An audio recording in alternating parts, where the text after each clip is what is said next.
Greetings, my name is Ranjan M. Lumbang. This is part of my 365 daily devotion based upon Pastor Russell's 365 daily devotion series. And the topic for today is the full armor of God, belt of truth.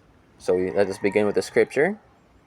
Let's start from Ephesians chapter 6, verse 10, kagaya ni Pastor Russell. Finally, be strong in the Lord and in His power, mighty power, put on the full armor of God, so that you can take your stand against the devil's schemes.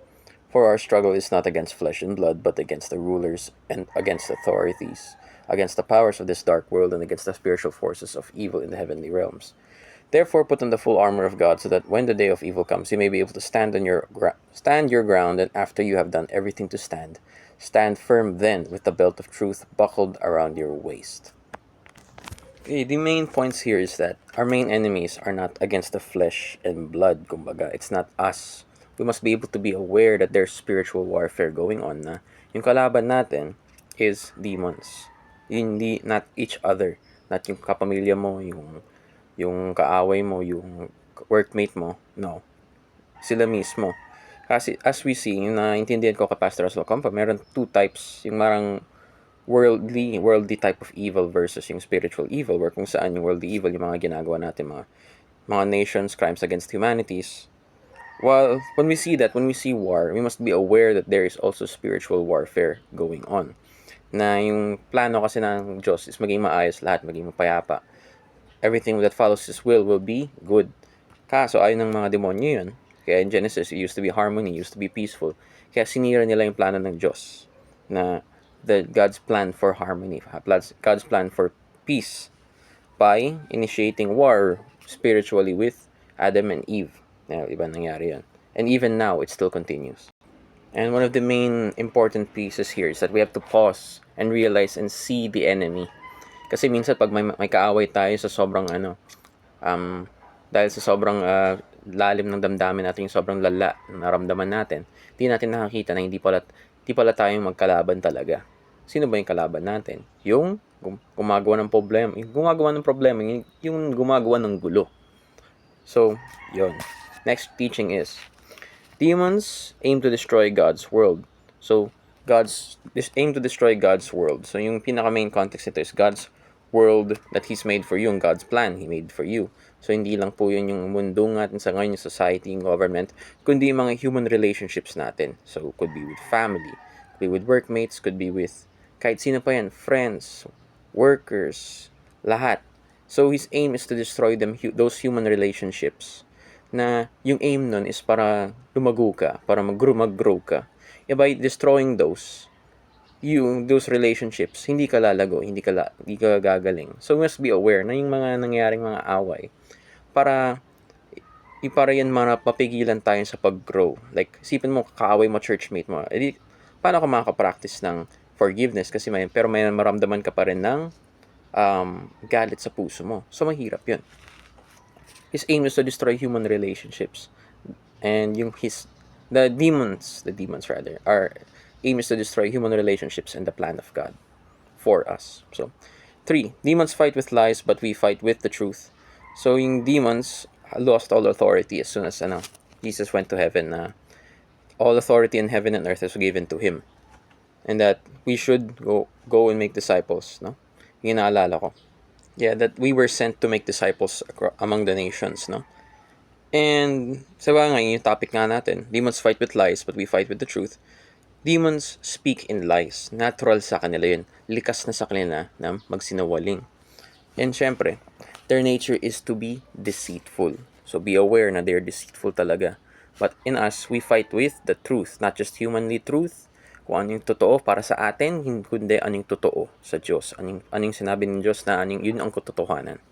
And these are the few examples na note ni Pastor Russell Ocampo. Parang lagi yung mga demons, you can say, you can't change. Your sins are uncontrollable. Your sins are unforgivable. There is no hope. You are good enough. Yeah, parang yung good enough dito. You are good enough. Di mo na kailangan yung Diyos. Mabait ka na, magaling ka na. Di mo na kailangan yung Diyos. Self-righteousness. God does not need you, or God does not love you. Yon. Success is all you need to be happy. Madami. There are many more lies na dadaan natin. And we fight these lies with the Word of God. Na pag tinatamaan ka, kailangan mong, you have to be aware of the truth. Parang you can't change, pero yung hinihingi ng Diyos repentance, di ba? Makita mo na, paano mo sasabi hindi ka makakapag-change if God seeks repentance from you? So you must change with the power of God, with the Spirit, with the power of Jesus Christ, and the Spirit of God. Okay, moving on to applications. Wage war against the real enemies. Diba? Take a pause. Wait a moment. Observe. Tignan mo, ano ba't pa kayo nag-aaway? Is there any spiritual warfare going on? Malalaman nyo talaga na hindi talaga kayo magkaaway na kahit magtropa kayo, ba't kayo naging magkaaway? Na either through temptation, either through sin. Be aware na the true enemy is not each other. Sometimes, onting problema lang yan. Akala nyo isa't isa na yung kayong dalawa yung may problema sa isa't isa talaga. Hindi. It's the enemy. Yung main enemy, demons. Okay? So, moving on. Next application. Work toward restoration. Diba? If the enemy works toward destruction, we must work toward, we must participate toward restoration. So, in God's work, we aim to heal the world. We aim to use the truth to heal the world. Aim to fix human relationship. We want peace. We aim to be peacekeepers. So, in work, school, church, our aim natin is to be peaceful. Not keep the peace, to be peaceful, to make peace. Iba yung keep the peace. Parang wag lang gumawa ng mali para walang maging problema. No, we work toward making peace. So, in other words, may problema, inaayos natin. Conflict resolution. Other than conflict resolution, may tinuturo rin tayo sa ating kapwa-tao na ano ang katotohanan. So, next. Wear the belt of truth, diba? So, yung pinaka-main topic here is, the belt is used to bind or connect armor to each other. And with that, kung yun yung nagbabind sa kanila, the one that binds us is also the truth of God. No? So, yun yung kasi. So, everything that connects us, yung parang sa word, lahat ng ano natin, ginagawa natin, the truth of God is what binds us, is what makes us connected parang to all the bits and pieces. Parang before you can have the sword, before you can have the armor itself, you need the belt. To keep you binded, you have to live in the truth. You have to be binded in the truth of God. And that when you are being tempted or you are being, when the demons are fighting you or attacking you with parang, wala kang magagawa, wala kang matatapos, ikaw gagamitin ng Diyos? Ikaw? You have to be aware of the truth, that let that truth be known to yourself, that God has plans for you. Hindi ka basta lang, kung naramdaman mong tambay ka lang, sa mata ng Diyos, hindi ka lang isang tambay. Kung nakita mo lang sa sarili mo, basura ka. Sa mata ng Panginoon, hindi ka basura. May plano yung Diyos sa iyo. Be aware of the truth, in which we must read the Word. No? Discussion. How can we practically fight the lies of Satan with the truth of God? Yung practicality na fighting with the lies of Satan with the truth of God. Yung kagaya nga ng sinabi ko, one of the few practical ways is be aware of the lies that we tell ourselves. Yung mga, you can't change, you're good enough. Yung akala mong sobrang self-righteous ka na, akala mong di mo na kailangan gumawa ng mabuti or di mo na kailangan sundin yung Panginoon dahil sa sarili mo nakita na mabuti ka na. Or yung akala mo you can't change, you cannot be forgiven by God. The practicality is, by reading the Word, malalaman mo na you will always be forgiven.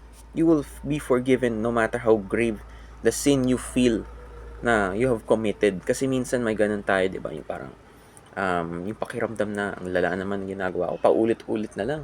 O yung lala naman na ginawa ko, parang sa mata na, siguro hindi na mapapatawad ng Panginoon kasi ang lala. No, God will forgive you. Be aware of the truths that God has for you. And that has written for you, pati yung plans niya for you. So if you think na, I'm made for failure. No, don't believe in that. So yun. So yun yung mga few practical ways. Just be aware of the truth through the Word by reading the Bible. Yeah. Yun lang. That's all. If I blessed anyone today, thank you. And that's all. Mabuhay.